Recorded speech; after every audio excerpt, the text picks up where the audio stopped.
सीताय पते नमः। मेरे साथ बोलेंगे, बोलिए सीताराम भगवान की, सीताराम भगवान की, भक्त वत्सल भगवान की, हनुमान जी महाराज की, श्री हनुमान जी महाराज की, सरयू मैया की, सरयू मैया की। नमः पार्वती पतिये हर हर।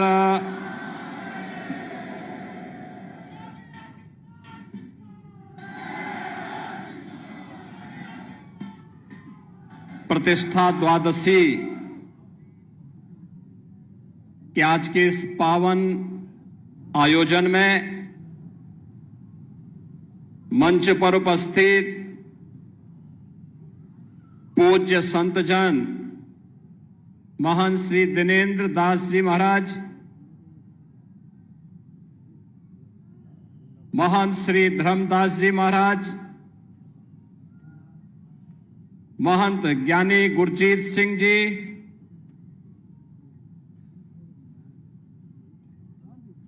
श्री राम जन्मभूमि तीर्थ क्षेत्र न्यास के महामंत्री सम्मान्य श्री चंपत राय जी, विश्व हिंदू परिषद के हमारे केंद्रीय पदाधिकारी माननीय श्री दिनेश जी, उत्तर प्रदेश सरकार के मंत्रिमंडल के मेरे सहयोगी प्रभारी मंत्री अयोध्या श्री सूर्य प्रताप शाही जी, जल शक्ति मंत्री श्री स्वतंत्र देव सिंह जी, महापौर महंत गिरीशपति त्रिपाठी जी, जिला पंचायत अध्यक्ष श्रीमती रोली सिंह जी, माननीय विधायकगण श्री वेद प्रकाश गुप्ता जी, रामचंद्र यादव जी, अमित सिंह चौहान जी, अभय सिंह जी, उत्तर प्रदेश सरकार के सलाहकार श्री अवनीश अवस्थी जी, श्री राम जन्मभूमि तीर्थ क्षेत्र के सदस्य श्री अनिल मिश्र जी, गोपाल जी, तीर्थ क्षेत्र ट्रस्ट से जुड़े हुए सभी पदाधिकारीगण और भारी संख्या में प्रतिष्ठा द्वादशी के शुभ आयोजन के साक्षी बन रहे देश के कोने कोने से आए हुए सभी पूज्य संतजन, भक्तजन और उपस्थित बहन और भाइयों, मैं सबसे पहले आपको, पूरे प्रदेशवासियों को, पूरे देशवासियों को और हर राम भक्त को प्रतिष्ठा द्वादशी की हृदय से बधाई देता हूं। उन सबके प्रति, आप सबके प्रति अपनी मंगलमय शुभकामनाएं भी व्यक्त करता हूं। हिंदू पंचांग के अनुसार आज ही के दिन ठीक 1 वर्ष पहले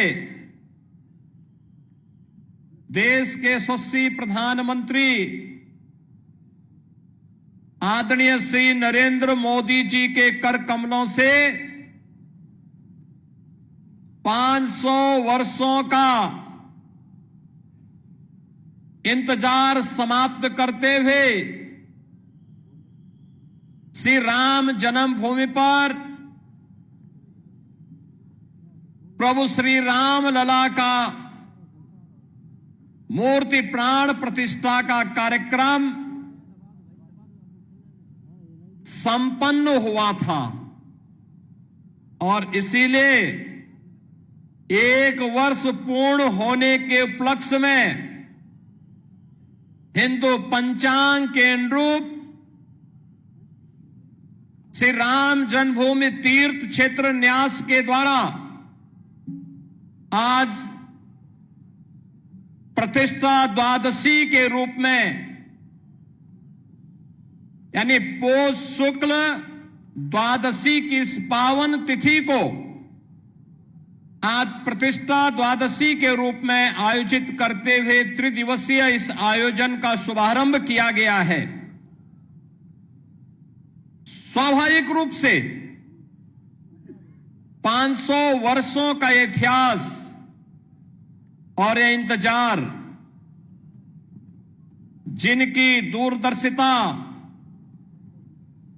से संपन्न होकर के आज इस गौरव की अनुभूति हम सबको, हर राम भक्त को करा रही है, ऐसे देश के यशस्वी प्रधानमंत्री श्री नरेंद्र मोदी जी के प्रति सबसे पहले कृतज्ञता ज्ञापित करते हुए हम सब हृदय से आभार व्यक्त करते हैं।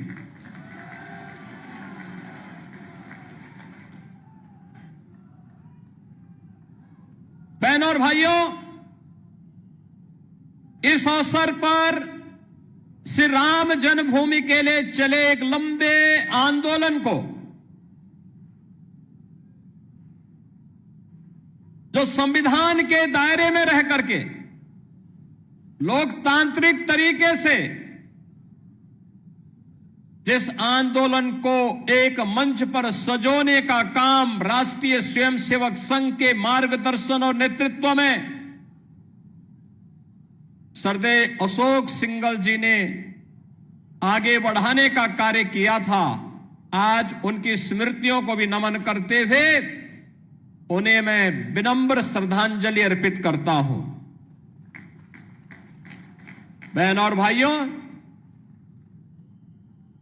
यहां पर जो बात अभी माननीय चंपत जी कह रहे थे, 22 दिसंबर 1949 रामलला का अपनी जन्मभूमि में प्रकटीकरण होना, जो इस पूरी लड़ाई की पृष्ठभूमि को आगे बढ़ाता हुआ आज इन स्थितियों में पहुंचा कि हम 1 वर्ष की प्राण प्रतिष्ठा के कार्यकाल के उपरांत आज यहां पर एकत्र होकर के इस मंगल गान के साथ अभिभूत होकर के गौरव की अनुभूति कर रहे हैं। लेकिन इसके उपरांत भी अनेक ऐसी तिथियां आई जिन्होंने हर भारतवासी के सामने अग्नि परीक्षा के इस दौर से उसे ले जाते हुए न्याय संगत तरीके से मर्यादा के अनुसार धैर्य के अपनी अग्नि परीक्षा देते हुए हर भारतवासी गुजरा। लेकिन ध्येय सबका एक ही था, अयोध्या में से राम जन्मभूमि पर प्रभु राम लला का विराजमान हो, हर हाल में विराजमान हो। और इसके लिए इसका शुभारंभ होता है 9 नवंबर 2019 को, जब भारत की न्यायपालिका ने संवैधानिक तरीके से सर्वसम्मत से यह निर्णय सुनाया कि अयोध्या में जहां पर विवादित ढांचा था वह राम जन्मभूमि है और वहां पर एक ट्रस्ट गठित करते हुए प्रभु श्री राम लला के भव्य मंदिर के निर्माण का मार्ग प्रशस्त होना ही चाहिए। बहनों और भाइयों, यह कार्य संपन्न होने के उपरांत 5 अगस्त 2020 को इसी अयोध्या धाम में आकर के देश के यशस्वी प्रधानमंत्री श्री नरेंद्र मोदी जी ने आकर के प्रभु श्री राम लला के भव्य मंदिर के कार्यक्रम का शुभारंभ किया और उसके उपरांत 22 जनवरी 2024 अगर हिंदू पंचांग के अनुसार हम देखें तो पौष शुक्ल द्वादशी के दिन, आज ही के दिन, आदरणीय प्रधानमंत्री जी ने देश भर से आए हुए हर तबके के नेतृत्व वर्ग की उपस्थिति में पूज्य संतों के सानिध्य में 500 वर्षों का इंतजार समाप्त करते हुए रामलला को उनकी जन्मभूमि में प्रतिष्ठित कराने का काम किया था। रामलला का प्राण प्रतिष्ठा का एक कार्यक्रम संपन्न होने के उपरांत लाखों की संख्या में श्रद्धालुजन अयोध्या धाम में पधार रहे हैं। एवरेज अयोध्या का प्रतिदिन अयोध्या में 1.5 से 2 लाख श्रद्धालुओं का आगमन अयोध्या धाम में हो रहा है। 1 से 1.5 लाख राम जन्मभूमि में दर्शन कर पाते हैं। बहुत सारे लोग अन्य धामों में दर्शन करते हुए कुछ इंतजार करते हैं, कुछ जाते हैं, फिर अन्य कार्यक्रमों के बाद फिर आयोजन में भागीदार बनते हैं। आज अयोध्या जिस रूप में हम सबके सामने है, आपने देखा होगा, यह अवसर हम सबके लिए किस रूप में आया। किसी ने सोचा था अयोध्या के बारे में? कोई सोचता था 1 वर्ष पहले, 5 वर्ष पहले, 10 वर्ष पहले कोई सोचता था कि हमारा अयोध्या इस रूप में इसका अधिकारी है, इसको यह अधिकार प्राप्त होना चाहिए। 2014 के पहले, 2017 के पहले इस अयोध्या में बिजली भी नहीं मिलती थी। 3 से 4 घंटे बामुश्किल बिजली। स्वच्छता की कोई कहीं अता पता नहीं था। राम जी की पेड़ी में वहीं पर सरयू जी का जल सड़ता रहता था। हजारों वर्ष पहले लंका पर विजय प्राप्त करने के उपरांत भगवान श्री राम पुष्पक विमान से अयोध्या धाम पधारे थे और हजारों वर्षों के बाद भी विज्ञान जब इतना प्रगति कर चुका है, तब भी अयोध्या में कोई एयरपोर्ट नहीं था जहां पर कोई फ्लाइट लैंड कर सके। लेकिन आज अयोध्या के पास अपना इंटरनेशनल एयरपोर्ट है। अयोध्या की सड़कें त्रेता युग का स्मरण करा रही है। 4 लेन 6 लेन की सड़कें, सरयू मैया के घाट पूरे देश को अपनी ओर आकर्षित करते हैं। राम जी की पेड़ी, अब सरयू जी का जल वहीं पे सड़ता नहीं है, बल्कि एक ओर से आता है, दूसरी ओर से वापस सरयू मैया में लौट करके श्रद्धालुओं को पुण्य का लाभ प्रदान कर रहा है।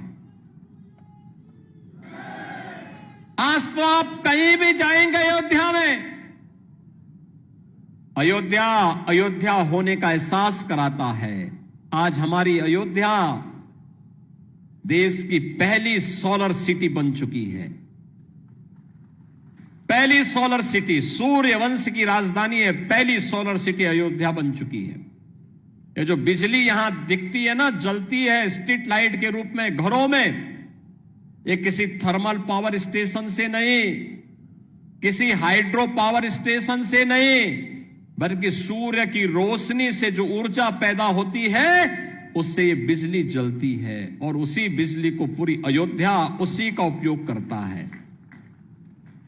ये नई अयोध्या, नए भारत का नया उत्तर प्रदेश है, तो नए उत्तर प्रदेश की नई अयोध्या अपने तीर्थ होने के गौरव के साथ पूरे देश को अपने साथ जोड़ रही है। लेकिन क्या यह अचानक हो गया? एक दिन में हो गया? नहीं, इसके लिए एक लंबे संघर्ष को आगे बढ़ाना पड़ा था। जो मैंने पहले भी बताया, दर्जनों पीढ़ियां चली गई, एक ही कामना थी और वह थी अयोध्या में हम अपने प्रभु रामलला को विराजमान होता हुआ देख सके। सबकी एक ही तमन्ना थी, अधूरी कामना के साथ पूज्य संतों का, भक्तों का चला जाना, लेकिन संकल्प उनका इतना दृढ़ था कि उस संकल्प को पूरा करने के लिए हम सब सौभाग्यशाली हैं कि इन तिथियों को अपने इन भौतिक चक्षुओं से देखने का सौभाग्य हम सबको प्राप्त हुआ है। बहनों और भाइयों, रामकाज के इन सभी कार्यों के लिए त्याग और तपस्या पूज्य संतों की थी, राम भक्तों की थी, और उन अनगिनत राम भक्तों, कार सेवकों, पूज्य संतों, उन सब के हम सचमुच ऋणी हैं, जिनके कारण संघर्ष के साथ साथ अग्नि परीक्षा के दौर से गुजरते हुए भी वे अपने मार्ग से कभी विचलित नहीं हुए। और राम जन्मभूमि देश का एक ऐसा आंदोलन है, 500 वर्षों में, अगर आप 500 वर्षों में 1528 से लेकर के 6 दिसंबर 1992 तक के इतिहास को उठा करके देखेंगे तो हर 15 से 20 वर्ष के अंतराल में हिंदू समाज फिर से संघर्ष करने के लिए, अपनी जन्मभूमि को वापस प्राप्त करने के लिए, अपने प्रभु की जन्मभूमि को वापस प्राप्त करने के लिए निरंतर कार्य करता रहा, संघर्ष करता रहा। जिस भाषा में शासन तंत्र समझता था उस भाषा में उन्हें समझाने के लिए वह कार्य कर रहा था। और अंततः यह अवसर आया जब पूज्य संतों के सानिध्य में राष्ट्रीय स्वयंसेवक संघ के नेतृत्व में सरदेव अशोक सिंघल जी जैसे युग दृष्टा नेतृत्व इस आंदोलन के साथ जुड़ता है, जिन्होंने कभी मान अपमान की चिंता नहीं की। एक ही ध्येय था, हर हाल में राम जन्मभूमि वापस हिंदुओं को प्राप्त होना चाहिए, रामलला का भव्य मंदिर का निर्माण होना चाहिए। सचमुच बोलने के लिए शब्द नहीं है, हम सबका मन भावुक हो जाता है, भाव विभोर हो जाते हैं, हम भाव विह्वल हो जाते हैं जब इस पूरे इतिहास को देखते हैं। उस आंदोलन को नजदीक से हम लोगों ने जब देखा और आज जब यह परिणाम हम सबके सामने आता है तो खुशी इस बात की होती है कि हम सब सौभाग्यशाली हैं। याद करिए, और मेरे लिए इसलिए भी सौभाग्य का विषय है कि हमारी 3 पीढ़ी उस अभियान के साथ जुड़ी रही। पूज्य महंत दिग्विजय नाथ जी महाराज को मैं नहीं देख पाया था,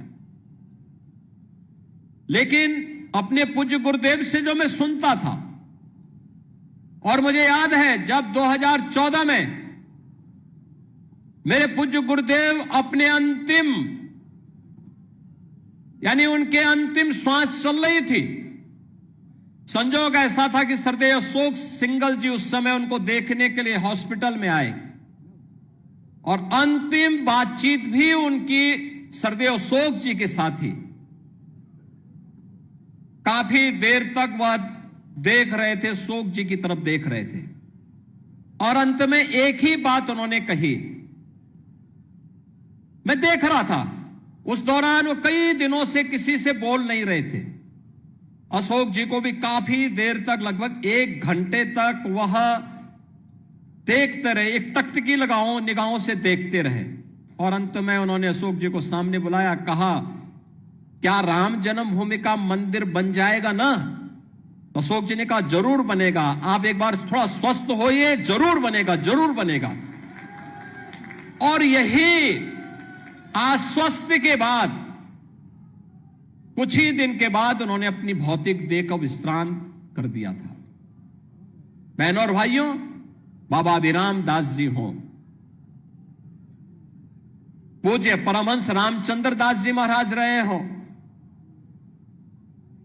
शंकराचार्य की परंपरा रही हो, रामानंदाचार्य की परंपरा रही हो, रामानुजाचार्यों की परंपरा रही हो, पूज्य संतों की एक अविरल परंपरा रही हो, या फिर राष्ट्रीय स्वयंसेवक संघ से जुड़े हुए यशस्वी नेतृत्व का ये पूरा अनवरत सिलसिला चलता रहा, लगातार चलता रहा।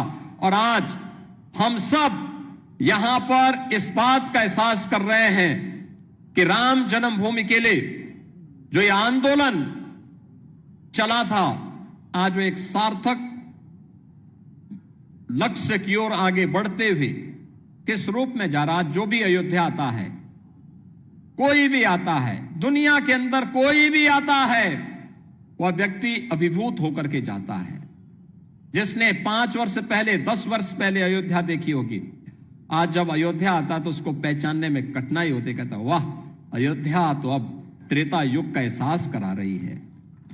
और हम कह सकते हैं अभी 1 साल 2 साल और देखें, जब ये पूरा परिसर, राम जन्मभूमि का पूरा परिसर अपने भव्य रूप में आएगा तो दुनिया का सुंदरतम नगर के रूप में, सबसे आध्यात्मिक, सबसे धार्मिक, पुरी के साथ साथ धाम के रूप में, दुनिया की सबसे वैभवशाली नगरी के रूप में हमारा अयोध्या धाम विकसित होने जा रहा है, उस ओर आगे बढ़ रहा है। श्री राम जन्मभूमि तीर्थ क्षेत्र न्यास ने पिछले 4 वर्ष के दौरान न दिन देखा, न रात देखा, न धूप देखी, न बरसात देखी, सबकी परवाह, किसी की भी परवाह किए बगैर केवल एक ध्येय के साथ कि रामलला की प्राण प्रतिष्ठा के कार्यक्रम के साथ जुड़ने के साथ ही मंदिर को भव्य स्वरूप देकर के कोटि कोटि राम भक्तों के अनुरूप यहां पर उस प्रकार की व्यवस्था देना है। और उसके लिए न्यास निरंतर निरंतर अहर्निश लग करके उसके लिए कार्य कर रहा है। बहनों और भाइयों, भक्तों की इच्छा के अनुरूप भले ही वहां पर सुविधाओं को आगे बढ़ाने का काम जिस मजबूती के साथ चल रहा है, पूरा परिसर एक बार भव्य रूप में आ जाएगा तो सचमुच सनातन धर्म के धार्मिक स्थलों को किस रूप में भव्य होना चाहिए, वह दृश्य श्री राम जन्मभूमि का यह भव्य मंदिर सनातन धर्म के सभी स्थलों के लिए एक नई प्रेरणा का केंद्र बिंदु बनने वाला है। और उसके लिए हम सबको अपने आप को तैयार करना। आज का जब हम यहां पर प्रतिष्ठा द्वादशी के अवसर पर आए हैं तो बहनों और भाइयों, हमारे सामने बहुत सारे लक्ष्य हैं। एक चीज हम सबको इस बारे में ध्यान रखना होगा और वह इस बात को लेकर के रखना होगा कि किन कारणों से, वे कौन सी परिस्थितियां थी कि समाज बटा हुआ था और हमारे पूज्य आराध्य देव स्थल अपमानित हो रहे थे। अगर हम जाति के नाम पर और तमाम अन्य वादों के आधार पर विभाजित रहेंगे तो इस प्रकार की अपमानजनक स्थितियों का सामना हम सबको निरंतर करना पड़ सकता है। और इसलिए आज की आवश्यकता वही है जो न केवल हमारे वर्तमान को बल्कि भविष्य को भी सुरक्षित रख सकता है। उस एकता के सूत्र में बांधने के लिए, राष्ट्रीय एकात्मता के लिए कार्य करने के संकल्प के साथ जब हम जुड़ेंगे, याद रखना, राष्ट्रीय एकात्मता की कड़ी मजबूत होगी, सनातन धर्म भी मजबूत होगा, देश भी मजबूत होगा, हम सब भी मजबूत होंगे। लेकिन अगर हमारा देश कहीं किन्हीं कारणों से आपस में ही विभाजित होकर के कमजोर होगा, जातीयता की खाइयां चौड़ी होंगी, क्षेत्र और भाषाई आधार पर हम विभाजित होंगे, तो इसका खामियाजा सबसे पहले हमारे पूज्य धर्म स्थलों को ही भुगतना पड़ेगा, बहन और बेटियों को ही भुगतना पड़ेगा।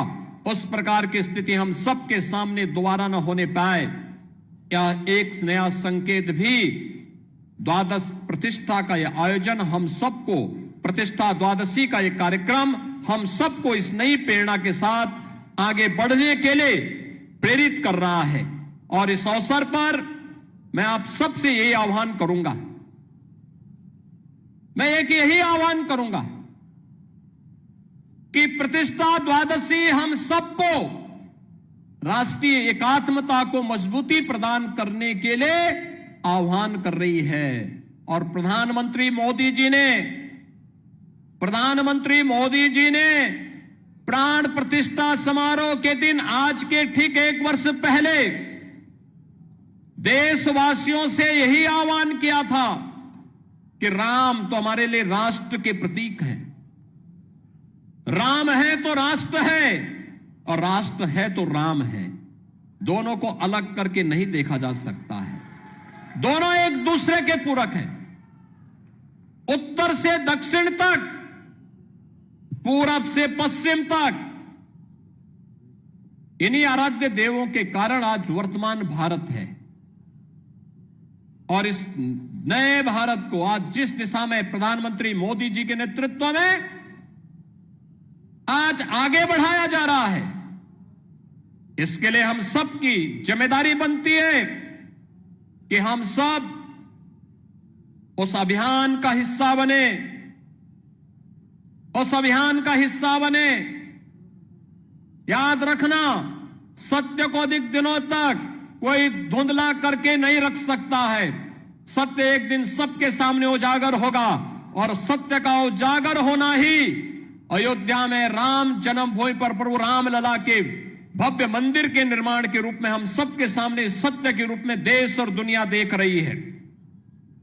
राम जन्मभूमि में प्रभु राम का यह भव्य मंदिर का निर्माण दुनिया में दबी कुचली सभ्यता और संस्कृति के लिए एक नया संदेश भी है। लोकतांत्रिक तरीके से, संविधान सम्मत तरीके से भी अपने अधिकार लिए जा सकते हैं।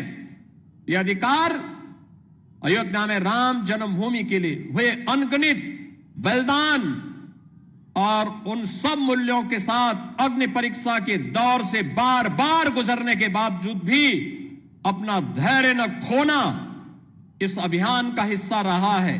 हम सब निरंतर इस पथ के अनुगामी बनेंगे, इस विश्वास के साथ। परसों से प्रयागराज की धरती पर महाकुंभ का भी आयोजन होने जा रहा है, और प्रयागराज में भी जैसी सुविधा अयोध्या धाम में है, ऐसी भव्य सुविधा प्रयागराज में भी सबको प्राप्त होने वाली है।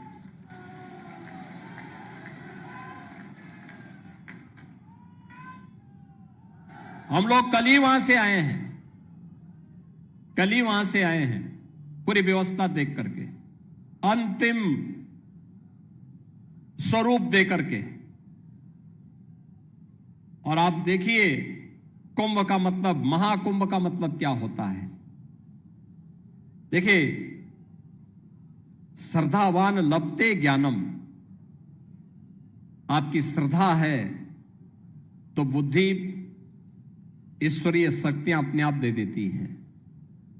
और वही आज आपको वहां पर प्रयागराज में देखने को मिल रहा होगा। प्रयागराज में जिस रूप में एक बार फिर से महाकुंभ का आयोजन, जिस भव्यता के साथ, जिस दिव्यता के साथ, आस्था और आधुनिकता के संगम के रूप में प्रयागराज की धरती में देखने को मिल रहा है, मैं आप सबसे भी कहूंगा, एक बार जाकर के, त्रिवेणी में जाकर के, अयोध्यावासी तो मां सरयू का यहां पे स्नान करते होंगे, यहां पे मां सरयू का आशीर्वाद से यह कृपा तो उन पर बनी रहती है। संगम में जाकर के एक बार जरूर देखिएगा व्यवस्था कैसे होनी चाहिए, कैसे सिस्टम अपने आप पूरी व्यवस्था को आगे बढ़ाता है, और सनातन धर्म का गौरव कैसे आगे बढ़ेगा। इन सब का एक मूर्त रूप आपको वहां पर भी देखने को मिलेगा। इस अवसर पर मैं आप सबको आज प्रतिष्ठा द्वादशी की आने वाले 14 जनवरी को मकर संक्रांति की और 13 जनवरी से 26 फरवरी तक महाकुंभ का जो आयोजन प्रयागराज की धरती पर आयोजित हो रहा है, इस पूरे आयोजन के प्रति भी मैं आप सबको हृदय से अभी से बधाई देता हूं, अपनी शुभकामनाएं देता हूं और विश्वास व्यक्त करता हूं कि आप भी प्रयागराज जाकर के एक बार त्रिवेणी में जरूर पावन संगम पे डुबकी लगा करके पुण्य के भागीदार बनेंगे। आप सबके प्रति मेरी मंगलमय शुभकामनाएं। श्री राम जन्मभूमि तीर्थ न्यास को आयोजन के लिए हृदय से धन्यवाद देते हुए अपनी वाणी को देता हूं विराम। मेरे साथ बोलेंगे जय जय सीताराम।